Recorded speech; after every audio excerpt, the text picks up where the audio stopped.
Allez, bonjour à tous, j'espère que vous allez bien. Aujourd'hui, analyse du marché, on verra Bitcoin dans un premier temps avec une bonne impulsion suite aux annonces qui sont sorties sur l'inflation aux États-Unis. On va surtout se concentrer là-dessus. On verra bien entendu Ether, les altcoins, le marché US. On va faire une revue assez globale. Donc on a des chiffres qui sont sortis, c'est pour ça qu'on a une bonne impulsion aujourd'hui. Les chiffres sont sortis à 14h30, on voit bien que cette bonne bougie ici en 15 minutes, et on a tout simplement des chiffres qui sont en dessous de ce qui était attendu. Donc on a tout simplement une inflation qui ralentit, c'était vraiment la frayeur de cette début d'année 2025, et on a les chiffres du NFP qui sont tombés, le PPI, le CPI aujourd'hui, ça nous montre que potentiellement on a tout simplement une baisse de l'inflation, en tout cas en dessous de ce qui était attendu. On peut bien sûr voir ici l'évolution, l'évolution de l'inflation. On voit que on avait une crainte septembre, octobre, novembre d'avoir un regain de cette inflation. C'est pour ça que on avait deux baisses des taux qui étaient anticipées pour 2025. Au final, après, il y en a plus qu'une. Là, on est dans une phase d'indécision. On voit bien que le prochain FOMC qu'on aura dans 14 jours s'attend à ne pas avoir de baisse des taux, puis après c'est un peu controversé, et ces données-là vont bien sûr évoluer en fonction des données qui vont tomber. Ce qu'il faut savoir, c'est que la Fed, le discours qu'a Jérôme Powell, tout ça, ils ne les prennent pas, ce qu'ils annoncent, ce qu'ils disent et ce qu'ils mettent en place sur cette variation des taux d'intérêt, c'est pas pour faire plaisir les investisseurs ou au contraire pour pénaliser les investisseurs. Ils font pas ça pour plaire aux investisseurs, ils font ça tout simplement, leur politique monétaire dépend bien sûr des données économiques qu'ils vont voir à l'intérieur de leur pays. S'ils ont une hausse des taux d'intérêt, c'est pour ralentir l'économie. Si au contraire ils ont une baisse des taux d'intérêt, c'est pour stimuler l'économie. Et tout ça, ils prennent en compte en fonction du CPI, en fonction de l'inflation, en fonction du NFP, le taux de chômage et plein d'autres données. Donc pour le moment, c'est plutôt encourageant le fait d'avoir une inflation, en tout cas des chiffres qui tombent en dessous de ce qui était attendu. C'était vraiment un peu la grosse frayeur, et je vous en parlais ces derniers jours comme quoi la macro, elle n'était pas incroyable. Avec la news sur le NFP, la news sur le PPI et ici sur le CPI, c'est plutôt encourageant. Maintenant, il faudra voir le discours qu'aura Jérôme Powell dans 14 jours. On s'attend à pas de baisse des taux pour le 29 janvier. Puis après, on voit bien qu'on a une hésitation, potentiellement une baisse des taux à 23% pour le 19 mars, 75% qui estiment qu'il y aura pas encore de baisse des taux. On verra de toute façon, dans tous les cas, ces chiffres sont amenés à bouger. Et quand on a comme ça des résultats qui tombent mieux que prévu, et ben ces chiffres, bien sûr, vont automatiquement, enfin ces probabilités vont bien sûr évoluer. Donc dans tous les cas, le fait d'avoir une inflation qui est, des résultats qui sont en dessous des attentes, c'est favorable pour avoir un marché à risque, les risk-on qu'on les appelle, continuer à hausser. Donc c'était la crainte. Maintenant c'est vrai que la macro, ça devient encourageant d'avoir ces chiffres-là. C'est pour ça qu'on a eu un bon rebond ici sur le Bitcoin. On le voit bien, bonne impulsion haussière au moment de l'annonce, que ça soit sur Bitcoin, que ça soit sur les altcoins, même le marché US. On voit bien que, si je me mets au moment de l'annonce, bonne impulsion sur le marché US, plus 1% sur la candle en 15 minutes, c'est une très bonne performance. Donc voilà, de ce côté-là, j'ai envie de dire, on est un peu rassuré. Là, les deux prochains événements qu'il va falloir surveiller, dans 5 jours, Trump, le 20 janvier, qui prend le plein pouvoir aux États-Unis, qui va commencer à pouvoir mettre des choses en place, qui va tenir des discours. Donc il faudra tout simplement voir ce qu'il a promis sur les cryptos, est-ce qu'il va tout simplement les mettre en place, tout ce qu'il a avancé, et c'est pour ça qu'on a pricé à la hausse au moment de sa victoire. Maintenant, on va falloir avoir la confirmation. Pour moi, je pense qu'il y a plus de probabilités qu'il maintienne ce qu'il a dit. Maintenant, c'est pas du sûr à 100%. Et ça doit être pris en compte dans votre gestion de risque et dans votre exposition. Et ensuite, on aura, très important, surtout le discours de Jérôme Powell dans 14 jours. Donc ça, c'est vraiment les prochaines annonces économiques qui auront de l'impact sur le marché crypto. Maintenant, d'un point de vue technique, Bitcoin, on retourne chercher notre haut de range. Donc classique, c'est comme d'habitude. Là, la plupart des gens, ils vont être euphoriques, ils vont commencer à dire c'est le moment d'acheter, le moment de rentrer. Non, le meilleur moment de rentrer, c'est toujours sur les extrémités. Et là, on est 3 jours après, vous voyez, on a fait assez rapidement 90 000, presque 100 000 dollars. Et c'est là où on voit la différence entre énormément de gens qui sont préparés ou non. La plupart des gens ici disaient que c'était bearish, qu'on allait casser à la baisse, et moi la plupart du temps, je vous ai répété la même chose, je vous ai dit on attend la clôture daily. C'était la chose la plus importante. Tant qu'on n'a pas de clôture sous les 90 000 dollars, on est toujours dans un range, on a des moyennes mobiles long terme orienté à la hausse, avec le tunnel daily et le tunnel 3 jours, et un range précédé par une dynamique haussière, plus de chances de casser par l'eau. Bien sûr, si on break les 90 000 dollars, c'est pas terrible. Maintenant, pour le moment, on ne les a absolument pas break. La plupart, comme je l'ai dit, des gens, ils étaient bearish ici, et ils vont commencer à être bullish sur résistance. Alors, je dis pas qu'on ne peut pas casser cette résistance. Je dis pas que le marché ne peut pas aller plus haut. Je dis juste que moi, ça ne m'intéresse pas de rentrer en position sur le Bitcoin en tant qu'acheteur sur le niveau des 98 500, 100 000 dollars. Parce qu'on est clairement sur un niveau de résistance qui a fait auparavant pas mal de faux fils de résistance. Pour le moment, on y va avec un fort momentum, il n'y a aucun signal de short, c'est pas comme si on avait tout simplement une réaction vendeuse à ce niveau-là, ici un ravalement, quelque chose qui nous montre tout simplement que on a des vendeurs qui se réveillent. Là, pour le moment, ce n'est pas le cas. Donc on continue à avoir une dynamique qui est haussière. Logiquement, après une prise de liquidité comme ça, déviation, réintégration, on a des chances d'aller chercher l'extrémité opposée. Maintenant, on a la liquidité ici à venir chercher, aller au-dessus de ce niveau-là. Donc si on short squeeze, il faudrait vraiment passer au-dessus des 103 000 $ pour potentiellement avoir un short squeeze. Pour le moment, comme je dis, on est sur résistance, donc c'est pas ici, je vais commencer à m'enflammer, à ouvrir des trades sur du swing, parce qu'on a déjà eu une autre bonne impulsion en 3 jours, on voit bien, je vais pas prendre le point le plus bas, mais même si on prend les 91 500 $, on est sur un plus 10% sur le Bitcoin. Maintenant, toujours à l'intérieur de ce range-là, comme je dis, on ne s'enflamme jamais sur les extrémités, ou alors on s'enflamme mais dans la bonne direction, c'est-à-dire sur support on est bullish, sur résistance on est bearish. Maintenant, si on part du principe que ce range va break par le haut, on peut tout simplement mettre des extensions. Je vous rappelle, au cas où on fait un nouvel ATH, on peut activer des extensions de Fibonacci et ça nous donne une target entre les 120 et les 127 000 $. Sans oublier qu'on a toujours les 100% d'extension suite à l'ATH qu'on a réalisé ici, qui sont activés. Vous voyez, on a été chercher les 118, c'est un niveau où on consolide, c'est normal. On a ici une confluence de niveau entre le chiffre rond psychologique des 100 000 $, les 118 de Fibo, et si on a une continuation, deuxième target intéressante sur le Bitcoin, 122 000 $. Maintenant, on pose la question, oui, Bitcoin, tu le vois à combien, comment ça peut évoluer, à quoi tu t'attends, quels sont des targets réalistes sur du long terme. Alors, la plupart des gens, ils vont commencer à vous donner comme ça des chiffres au hasard, 200 000, 300 000, 350 000 $. Déjà, ce qu'il faut savoir, c'est parmi tout ce que vous voyez sur Internet, il n'y a personne qui peut prédire le top de marché. Personne ne peut l'anticiper. Personne ne peut savoir exactement quand le Bitcoin va s'arrêter. Le plus important, c'est pas d'anticiper le top, c'est tout simplement de prendre vos profits sur la montée. Vous mettez des paliers, comme je le dis, ça peut être un chiffre rond psychologique, les 100 000 $, les 100% d'extension, les 120 000 $. On peut mettre par exemple le chiffre rond psychologique des 150 000 $. On peut mettre les 2,618 de Fibo.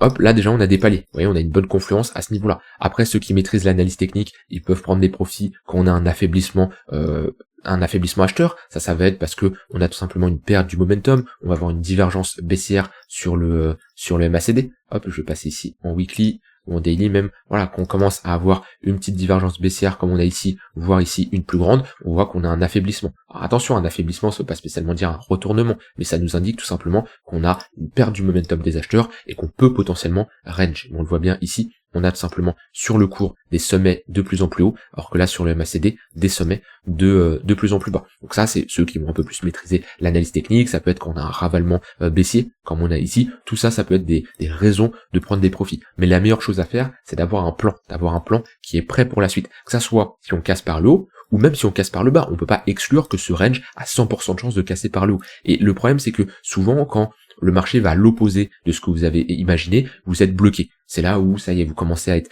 terrifié, vous ne savez pas quoi faire, vous ne pouvez pas prendre de position parce que vous êtes 100% crypto. Et il y en a, quand je vois sur le Discord, quand le marché était baissé, il y en a qui ont dit, bah si ça va plus bas, bah, c'est vraiment la merde, je vais pas savoir quoi faire, non. Ça, c'est une mauvaise réaction, parce que vous devez prendre en compte tous les scénarios qui sont possibles, que ça soit si on break à la baisse ou si on break à la hausse. Si on break à la hausse, on va plutôt être dans une poursuite de notre dynamique. Là, le plus important, ça va être, pour ceux qui trade sur du court moyen terme, faire de la continuation de tendance, et pour ceux qui sont investisseurs long terme, d'avoir ces niveaux de prise de profit. On va pas commencer à acheter à 120, 150 000 $, c'est beaucoup trop tard, et même moi, là, sur du long terme, Bitcoin, c'est beaucoup trop tard pour en acheter à ce niveau-là. Je vous ai déjà partagé mes niveaux de retracement pour me positionner, mais ça va être d'enclencher tout simplement ces prises de profit suivant son plan, suivant les niveaux qu'on a déterminés. Et ça peut être 15% à ce niveau-là, 20% à ce niveau-là, 25% à ce niveau-là, peu importe. N'anticipez pas le top et attention à ce que vous voyez sur les réseaux. Pourquoi? Parce que sur les réseaux, il y aura toujours une target plus haute. Toujours. On est à 100 000 $, ça va vous annoncer 120 000 $. Sauf que quand on va être à 120 000 $, ça va pas vous annoncer le top, ça va vous annoncer 150 000 $.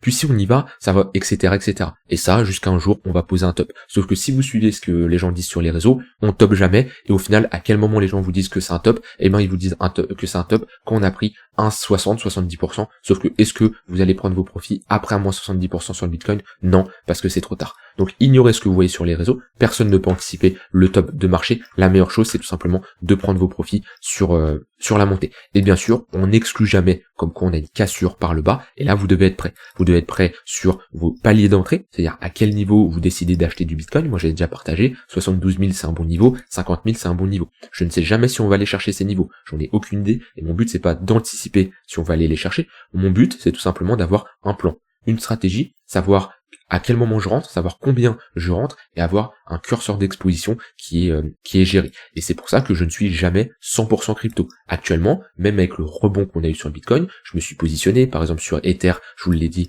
hier sur les 3000 $, mais je garde toujours du cash, au cas où on va plus bas, pour avoir cette flexibilité, ou quand on a une baisse, comme je l'ai dit sur ici Ether, quand on a une baisse, comparé au point le plus haut ici, de moins 25%, d'avoir la possibilité de rentrer en position. Et je récupère mon cash lorsqu'on a comme ça des rebonds. Pas l'entièreté, mais au moins de sécuriser une partie pour re-rentrer si on a une potentielle baisse. Tout ça, c'est un curseur d'exposition qui doit bien sûr être géré. Donc voilà, les deux grosses annonces qui arrivent, enfin les deux grosses échéances, ça va être l'arrivée de Trump dans le 20 janvier et ensuite le FOMC dans 14 jours. Ça, c'est les deux grosses annonces. Pour le moment, on est toujours bloqué entre deux ranges. Maintenant, on va parler un peu plus court terme. Parce que oui, on s'approche sur résistance, on est sur résistance, même si on s'approche, on est sur résistance.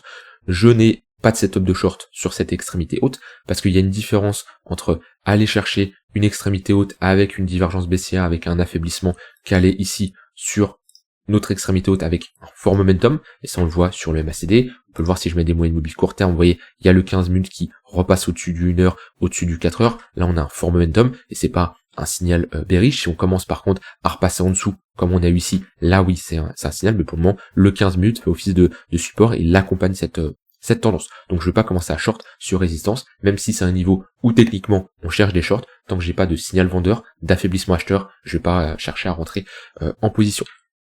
Donc, c'est pas une zone où je vais chercher des achats, c'est pas une zone où je vais chercher des shorts. Du coup, là, on va me dire, ok, mais qu'est-ce que tu fais? Eh ben, déjà en swing, je ne fais rien. Comme je dis, les opportunités ont toujours été sur les extrémités basses, je vous l'ai longtemps répété, c'est pas ici, je vais commencer à ouvrir un long parce qu'on est sur résistance. Donc déjà, en swing, sur Bitcoin, je ne fais rien. Et ne pas trader, c'est trader. Il y en a qui pensent, faut toujours être en position, faut toujours avoir un trade en cours, sinon on n'est pas un trader. Non, ça veut rien dire. Je passe plus de temps à patienter et à attendre que mon setup s'enclenche que je suis en position. Et trader, de toute façon, c'est de la patience. Et ça, vous devez l'accepter. Maintenant, sur du plus court terme, si je regarde ici Bitcoin, on a des moyennes mobiles qui sont orientées à la hausse. On a ici, on voit bien, un 15 minutes au-dessus du 1 heure, un 1 heure qui s'apprête à cross le 4 heures. Et ben dans ce genre de configuration, moi les pullbacks qu'on va avoir à l'intérieur du tunnel 15 minutes, ça va être une opportunité d'achat. De la même manière, vous voyez qu'on a eu le rebond ici où j'avais pris un long sur du swing, sur le niveau des 92 000 $. On a eu une bonne tendance haussière, et ben sur l'intraday, il y avait de quoi faire la continuation de tendance. Quand on a comme ça une bonne tendance haussière, et la tendance haussière, elle est simple à déterminer. Il n'y a pas besoin d'avoir fait bac plus 8 dans je ne sais quelle école pour voir que on a ici des creux et des sommets de plus en plus hauts. On a ici des moyennes mobiles qui sont orientés à la hausse avec un 15 minutes qui passe au-dessus d'une heure. Ben, dans ce genre de configuration, les pullbacks à l'intérieur du 15 minutes sont des opportunités d'achat. Et comme je dis, quand je dis pas besoin de faire bac plus 8, l'analyse technique, il n'y a rien d'exceptionnel. C'est-à-dire que toute personne qui se forme au bout de 6 mois, 1 an, à la limite aller 2 ans, maîtrise l'analyse technique. Par contre, ce qui est dur, c'est avoir la discipline, avoir le mindset, avoir la psychologie, avoir une bonne gestion de risque, avoir cette constance, avoir une stratégie, faire le taf chaque jour. Ça, c'est quelque chose qui est beaucoup plus dur. Mais l'analyse technique, je vous le dis, toute personne qui a commencé l'analyse technique, au bout de 6 mois, 1 an, allez, jusqu'à 2 ans, maîtrise parfaitement l'analyse technique. Mais c'est pas parce qu'on maîtrise l'analyse technique qu'on est un trader rentable. C'est deux choses qui sont totalement différentes parce qu'il y a énormément de choses qui viennent après l'analyse technique. L'analyse technique, c'est j'ai envie de dire, c'est qu'un début, d'accord. Après, il y a énormément de choses en plus. Mais voilà, quand on est comme ça dans une dynamique haussière, on fait de la continuation de tendance. C'est pareil, hein, quand on est dans une dynamique qui est baissière, là on le voit bien, bah les pullbacks dans le tunnel 15 minutes, ici, c'est tout simplement des opportunités pour chercher des shorts. Donc ça va être un peu ce que je vais surveiller sur le Bitcoin si on a des retracements dans le tunnel 15 minutes. Voilà, pas grand chose à dire de plus là-dessus. Je vous ai évoqué mon plan sur le BTC. En tout cas, on a des annonces qui sont bullish et ça fait plaisir d'avoir un marché qui se reprend. Au niveau d'Ether, on a ici réintégré le niveau des 3250 $. Pour moi, alors je vais enlever parce que là il y a un peu trop de choses sur l'écran, on a réintégré ce niveau-là, 3250 $ pour moi, prochaine target 3400 et ensuite 3550 $. Dans tous les cas, je change pas ma vision sur Ether. Pour moi, Ether à trader, c'est pas le meilleur actif, c'est pas l'actif le plus simple. Je préfère clairement me concentrer sur par exemple Bitcoin ou d'autres altcoins qui donnent des signaux beaucoup plus clairs. Donc là, je parle vraiment sur l'intraday ou sur du swing. Par contre, Ether sur du long terme, le fait d'avoir pullback ce niveau-là, je vous avais dit c'était une très bonne zone pour chercher des achats et je préfère trader Ether sur du long terme qui là dans ce cas-là, je préfère me positionner sur Ether sur du long terme parce qu'on est sur des niveaux assez intéressants comparé à Bitcoin qui est clairement toujours c'est pas surévalué, je veux pas dire le mot surévalué mais beaucoup trop haut pour me positionner et avoir un risk reward intéressant. Au niveau de la paire ETH BTC, on va tout simplement patienter. Comme d'habitude, je vous le dis un peu chaque jour, mais c'est important de surveiller cette charte parce que ça peut être le déclenchement d'une altcoin season. L'altcoin season, alors je pense pas qu'on va connaître une altcoin season comme ceux qui l'ont connu lors du dernier cycle, avec des altcoins qui vont s'enflammer aussi, avec des performances aussi incroyables qu'il y a eu en 2020-2021, mais pour moi le déclenchement d'une altcoin season, ça peut être deux choses, soit sur ETH BTC, comme ça repasser au-dessus des 0,04, soit sur Ether, et ça peut être, les deux peuvent être liés, repasser au-dessus des 4000 $.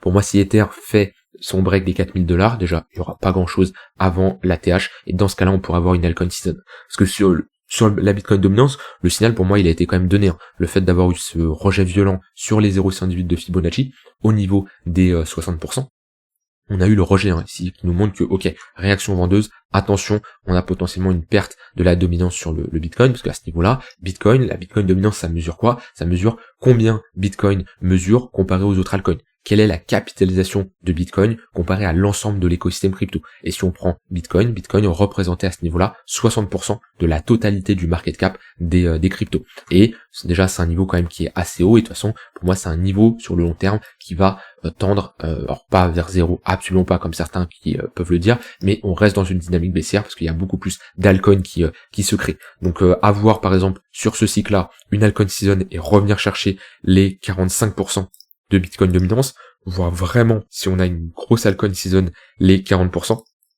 Mais déjà là on a deux niveaux pour se dire attention, ici c'est potentiellement la fin de l'altcoin season, ou ici si on a un break de ce niveau-là. Donc voilà, pour le moment on l'a pas encore déclenché, on a eu un petit aperçu ici pendant 3 semaines, on a quand même des bonnes altcoins qui ont bien performé en novembre, mais ça n'a rien à voir avec ce type d'altcoin season qui a eu lieu. Maintenant, ce qu'il va falloir surveiller, c'est les 4000 $ selon moi sur Ethereum.